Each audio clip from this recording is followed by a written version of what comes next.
आज तक रेडियो सुनता है सारा जहां।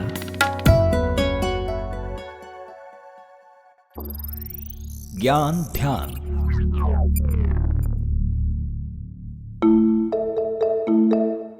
अफ्रीका महाद्वीप में उत्तर की तरफ बढ़ने पर अंतिम कोने पर जो जमीन दिखती है वो मोरक्को है, एकदम स्पेन को छूता हुआ। अगर बीच में समंदर ना होता तो शायद उसको यूरोप का हिस्सा मान लिया गया होता। आबादी लगभग 3 करोड़ 80 लाख। यहाँ 8 सितंबर 2023 की रात मोरक्को की धरती कांपी। पहाड़ी इलाकों में बसे घर रेत के धोरों की तरह गिरते चले गए। मृतकों की संख्या बढ़कर अब तक 2800 से ऊपर चली गई है। ये तो मोरक्को की बात हुई, लेकिन इस साल की शुरुआत में तुर्की और सीरिया में भयावह भूकंप आया, जिसमें हजारों लोगों की जानें गई, कई घर मलबे में दब गए। इस बीच एक डेटा जारी हुआ जो कहता है कि अगस्त महीने में पहाड़ी राज्य हिमाचल में जून से लेकर अगस्त तक 15 बार धरती कांप चुकी है। तीव्रता भले ही कम थी, लेकिन लोगों को डराकर घर से बाहर निकालने के लिए काफी रही। भूकंप में जाने मकानों के ढहने और मलबे में लोगों के फंसने से जाती है। जब ऐसी घटना होती है तो एक सवाल सबके मन में आता है, अगर भूकंप रोधी इमारत रहती तो शायद इतनी संख्या में जान माल का नुकसान ना होता, शायद कई जिंदगियां बच गई होती। तो आज के ज्ञान ध्यान में हम जानेंगे ऐसे घरों को बनाने की तकनीक क्या है, कितना खर्चा आता है। नमस्कार, आज तक रेडियो पर यह है ज्ञान ध्यान। मैं हूँ खुशबू कुमार। तो सबसे पहले तो जान लेते हैं कि भूकंप क्यों आता है। हम सभी कुछ ना कुछ गड़बड़ करते रहते हैं। कभी कभी धरती भी गड़बड़ कर देती है, बल्कि रोज कर देती है। पूरे ग्लोब पर रोज रोज कहीं ना कहीं कुछ खटपट होते रहता है। छोटे छोटे वाले तो कुछ नहीं कर पाते, पर जब कहीं कुछ बड़ा हो जाता है तो पता चलता है कि भूकंप आ गया। तो हमारी जमीन के नीचे बहुत सारी प्लेट्स होती हैं, आड़ी तिरछी, इधर उधर एकदम फंसी हुई। एक हिली तो दूसरी भी हिलेगी, एक खींची तो दूसरी और भी खींच जाएगी। और जब ये ज्यादा हो जाता है तो ऊपर की जमीन खड़खड़ा जाती है, भूकंप आ जाता है। अब भूकंप में मकान क्यों गिरते हैं? तो सबसे पहली और सबसे बड़ी वजह तो है कमजोर नींव। जिन घरों की फाउंडेशन कच्ची है वो धरती के थोड़ा भी डोलने पर गिर सकते हैं। दूसरी वजह है नरम या भुरभुरी मिट्टी धरती के भीतर हलचल से प्रेशर में आ जाती है और रेत की तरह हो जाती है, तब वे इमारत का वजन नहीं उठा पाती। तीसरी वजह है इमारत का खराब स्ट्रक्चर भी। जब चौड़ाई कम हो, ऊंचाई बहुत ज्यादा हो और दीवारें पतली हो, तब थोड़ा भी झटका मकान में बड़ी दरारें ला सकता है। अब भूकंप रोधी मकान कैसे बनाए जाएं?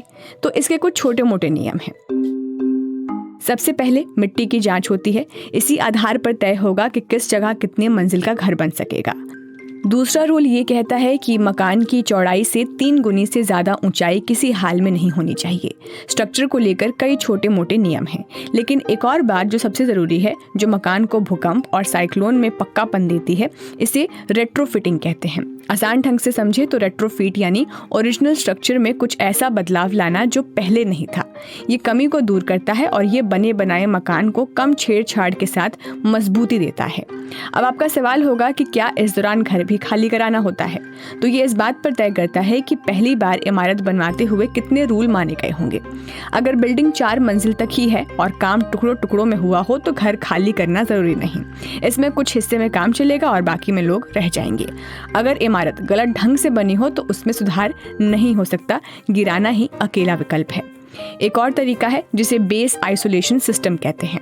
इसमें बिल्डिंग या मकान की नींव मजबूत की जाती है। इस प्रोसेस में मकान को गिराना नहीं पड़ता, साथ ही साथ ऊपर की मंजिल में रेट्रोफिट किया जाता है, मतलब थोड़े बहुत बदलाव। ये सिस्टम वैसे ही काम करता है जैसे एक बढ़िया कार को ऊंची नीची सड़क पर भी कम धक्के लगते हैं। अब कितने दिन में ये काम होगा, ये इस पर भी तय करता है कि मकान किस तरीके से और किन चीजों से बना है। अगर सब कुछ कमजोर है तो समय ज्यादा लग सकता है, वरना अर्थक्वेक साइंटिस्ट मानते हैं कि एक कमरे को रेट्रोफिट कराने में 2 दिन से ज्यादा वक्त नहीं लगता। जितना खर्च किसी इमारत को बनाने में होता है, उसमें 10% और पैसे लगाकर भूकंप रोधी मकान बनाया जा सकता है। लेकिन ये तब है जब नया घर बनवाया जा रहा हो। अगर पहले से बने बनाए घर को रेट्रोफिट कराना है तो खर्च 15 से 20% तक हो सकता है। इस सब के बाद भी ये बात तय है कि फिलहाल तक कोई भी ऐसी तकनीक या मटेरियल नहीं बनी है जो बड़े से बड़े भूकंप में घर को सेफ रख सके।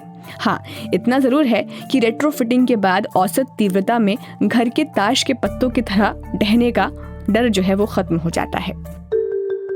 भूकंप या साइक्लोन चूंकि कुदरती आपदा है तो इससे लड़ने का तरीका भी कुदरती हो, शायद ज़्यादा टिकाऊ होगा। यही सोचते हुए कैलिफोर्निया के आर्किटेक्ट नादर खलीली ने एक खास तरह के घर का डिज़ाइन बनाया था। उनका दावा था कि ये घर वक्त के साथ और मजबूत होता जाएगा। गल्फ युद्ध के दौरान बड़ी संख्या में पर्शियन लोगों के ईरान आने पर रिफ्यूजी लोगों के लिए ऐसे घर खूब तैयार किए गए। सुपर एडोब कहलाते इस मॉडल को अब कई पश्चिमी देश भी अपना रहे हैं। इसकी मेहराब मौजूदा तर्ज के समतल मकानों से अलग गोलाकार होती है। अगर छत समतल होगी तो तूफान या भूकंप में उसके गिरने की आशंका बढ़ जाती है। ये मकान सैंडबैग तकनीक पर आधारित होते हैं और ये वही सैंडबैग है जिनका इस्तेमाल बाढ़ के दौरान सेनाएं भी करती हैं। मेहराब के आकार और रेत के बोरों को खास तरीके से रखे जाने की वजह से तूफान या भूकंप में इस तरह घर के टूटने फूटने का डर काफी कम हो जाता है। घरों में कम खर्च और टिकाऊपन को देखते हुए United Nations high commissioner for refugee ने भी इस डिजाइन को क्राइसिस सिचुएशन में अपनाना शुरू कर दिया है। तो आज के ज्ञान ध्यान में फिलहाल इतना ही। आपसे अगले हफ्ते किसी और ज्ञान ध्यान के एपिसोड में होगी मुलाकात। तब तक के लिए नमस्कार।